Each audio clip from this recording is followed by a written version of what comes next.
By the way, before we get to the letters, you had told me last week that you were going to watch NXT. Did you? No, I didn't.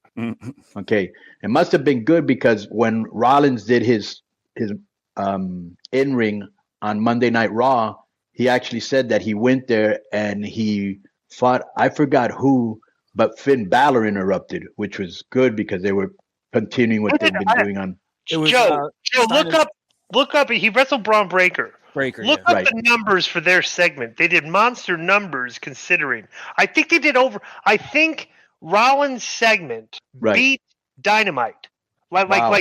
more Yeah, people there's an watched email. Rollins There's than an email Braun. about it. Yeah. Yeah. Rollins did more in his segment Wow. on NXT against Braun than the highest point of Dynamite.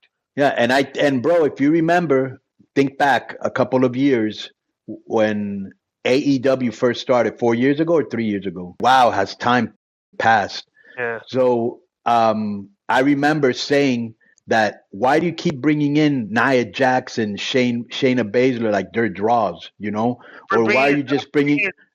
And they brought in Charlotte Flair. She wasn't a draw. You got to bring in the big guns.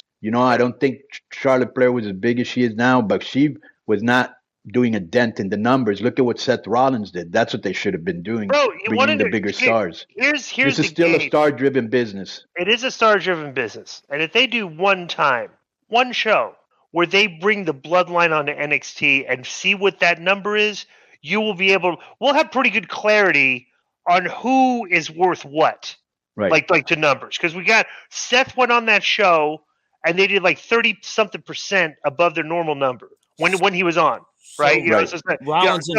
Rollins and Breaker did 861,000 people. Yeah. Okay, and then an 8-minute overrun did 950. Yeah. So the total average for the show was 773. But yeah, I mean, dude, it's a start. Let me and let's do. Konnan, I don't want you. Did you see the Collision number yet? Collision, no. Okay, Joe, you know the Collision number, right? Yeah. Well, I know what neighborhood it's in. Konnan, I'm gonna ask you. It was what was the first show, Joe? 800 and what was the first show? The first show was like 865. Okay, 865. Konnan, what like in ballpark? What do you think? Show now. We talked about this on the show.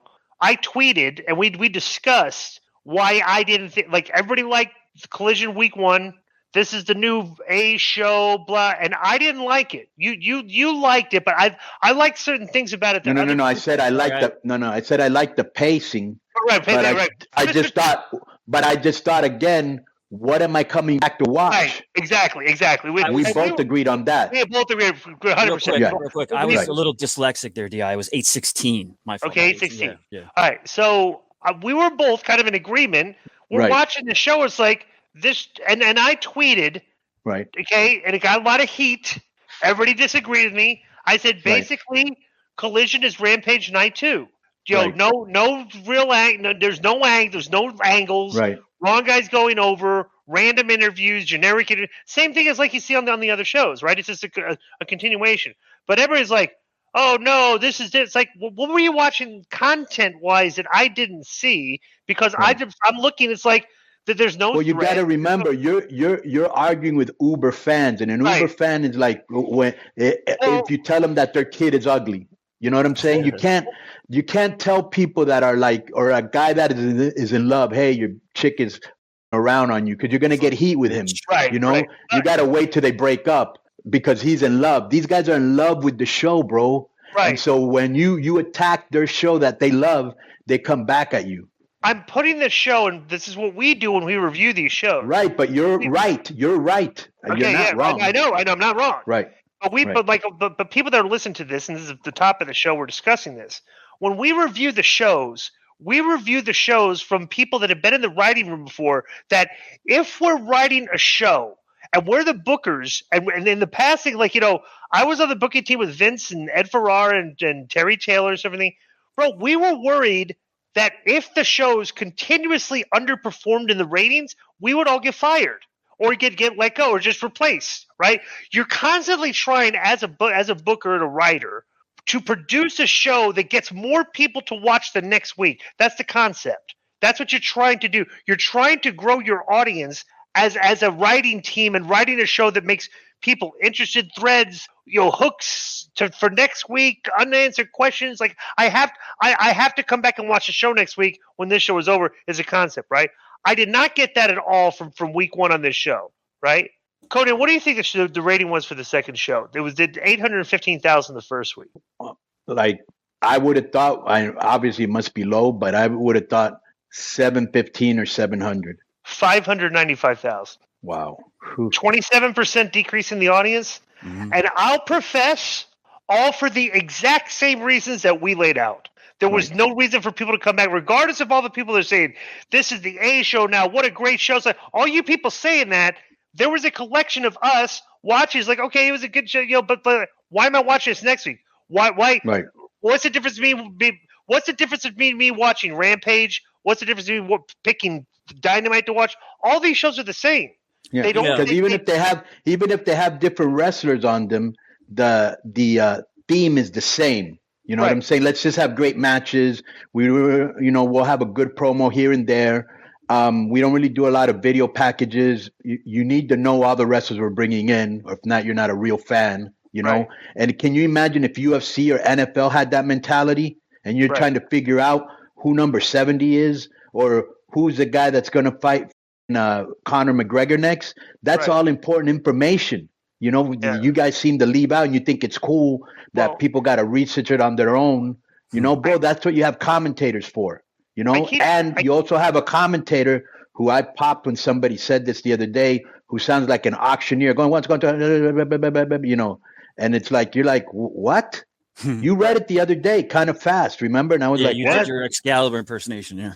Right. Yeah. And then, like you're wondering why. Can you imagine if some guy rattled off 10 NFL games in that manner? Right, you couldn't remember which ones. Like I couldn't.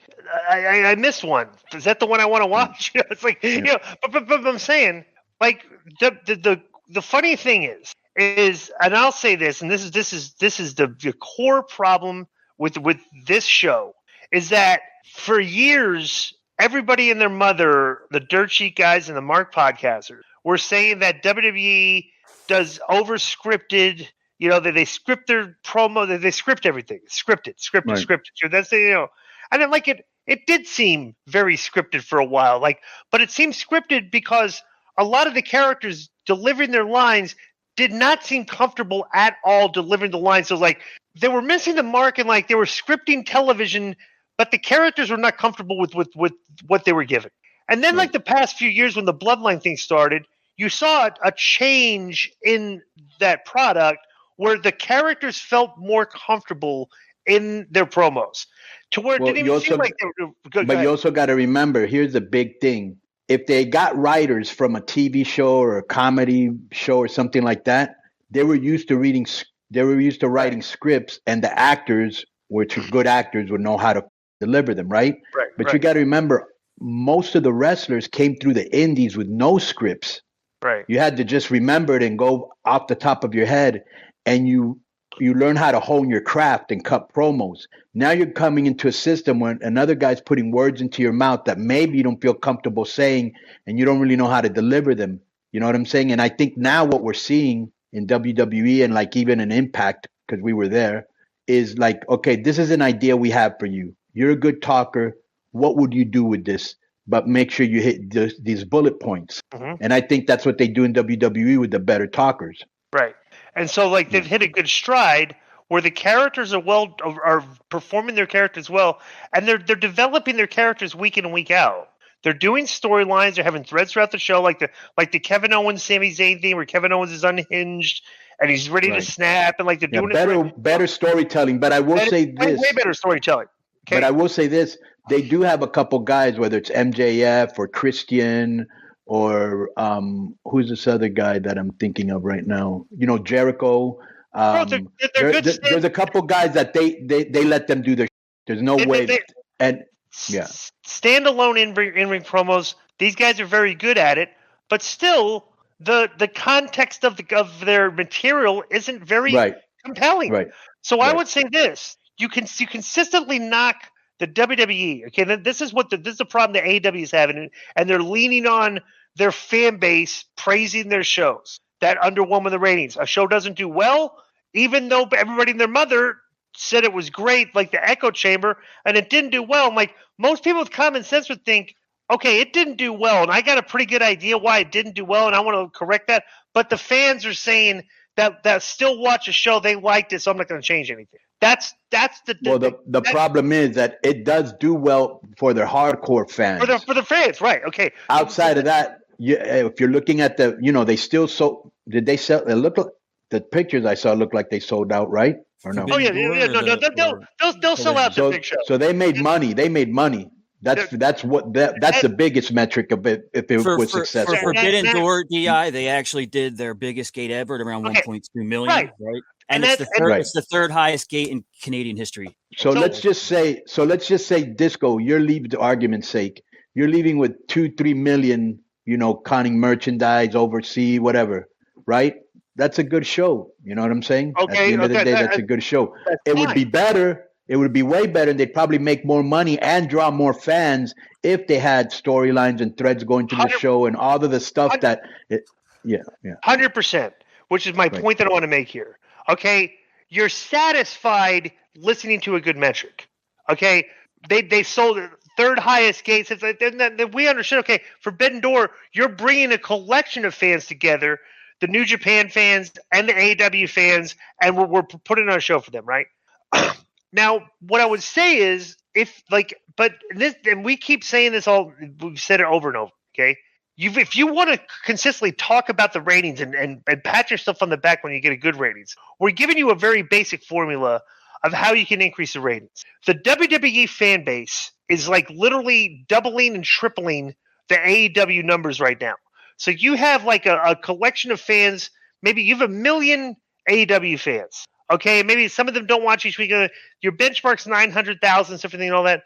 But there's not, like, when you say go get the casual fans, it's like, it's very difficult to get the casual fans today because, like, casual fans are not really engrossed in this product. It's pretty much, flatline on the numbers. You do what WWE does. They brought in Logan Paul. Let me finish. Let me finish. Right. So now it's like, okay, we have 1 million fans. WWE has probably like 2.5 to 3 million fans that watch, depending on the week. SmackDown does 2.4. Raw did 1.9 this week. They were up. All right. I didn't watch the show yet, so I don't know. But like we said, last week's show was good, well written. And that led into a good number this week, right? Okay. So like we're looking at things that are, I'm looking at things that the shows are doing and say, you know what? I think this is going to resonate in the ratings, bro. It's like you just want to sit there and tell Tony, dude, one show is doing episodic storytelling. Threads throughout the show, week to week, soap opera storytelling, everything. You're not doing any of that. Start telling stories, like episodic storytelling throughout the show. Like it asks a question, what's going to be answered next week, instead of just, announcing the matches. And the matches that you're announcing are like, okay, that's kind of a cold match. That's another cold match. Okay, that match, I know what that match is because the two guys jumped the guys last week, and like that's why they're having that match. It's like there's no real compelling reasons that you're putting on your matches. All right, start telling stories because there's obviously fans in greater numbers of episodic storytelling because that's literally the only difference of what the two companies are doing is one show has writers, Hollywood writers, television writers, writing stories on their show in regards. And like, well, you can argue that whether the stories are good or not, they're still stories. And like when you're reading a book, the book will you're going through the book. The last 2 chapters might suck, but you still were compelled to like get to the last 2 chapters because the book was compelling, right? That's the way I look at WWE. Some of their stories end up like, but some of them end up good. But I have to watch each week to see where the stories are going. AEW needs to change their philosophy and start booking like that. Start telling stories. You know what's kind of weird to me what's weird to me is that Tony was a big ECW fan, and the one thing Paulie was great was storytelling. Right. And I also saw that he watched Mid-South. Bro, go look at the Raven Sandman story and all the elements involved in that story. Sandman's kid, Francie. It's like, bro, there were so many like Raven Dreamer. Just like there was so many elements of the story that were told over a period of time that each week you wanted to see where the story is told, where the story goes. Tony, because this fan base likes matches and good matches and great wrestling and stuff, he books the matches first, which means your story is not going to be very compelling leading up to that, because how do you tell a story to get to a match other than this guy attacked this guy and this? That's basically all your stories. You start telling the stories first that lead to the matches. Okay? And so what you need to do is you have an audience in the WWE of a lot of the millions of people. Now you're doing the same thing. You're doing professional wrestling with a lot of stars in your show and high production quality, right? To draw some of those fans, you need to do episodic storytelling on your show too, to draw the fans of episodic storytelling onto your show. They're not doing that. And now you got a guy like Jimmy Jacobs in there who is a good writer. I've seen the guy I'll put the guy over. I've criticized him over the years and everything, but when I went and worked with the guy, and I've been in this business for a long time, and you've been there too, Konnan.